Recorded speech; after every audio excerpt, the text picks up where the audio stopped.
अफगानाना ने देर मानाना। सलाम वालेकुम भाईजान, हम इधर अफगानिस्तान काबुल में हैं। माशाल्लाह क्या खूब नज़ारा है यार।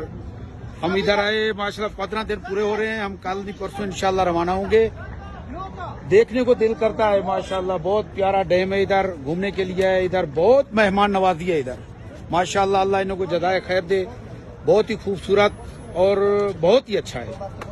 सुनते थे कि यह सही नहीं है, लेकिन बहुत ही पुरअमन है माशाल्लाह। अल्लाह इनको जज़ाए खैर दे। हमारे दोस्त हैं रहमतुल्लाह भाई, ताज भाई, सब ये हमारे दोस्त हैं। हमारे घूमने के लिए आए इधर माशाल्लाह। बहुत अच्छी मेहमान नवाजी कर रहे हैं और खूबसूरत है। देखने को दिल करता है। दिल नहीं करता कि हम सऊदी अरब जाएं, लेकिन जाना है, जरूरी है। मेहरबानी, शुक्रिया सबका।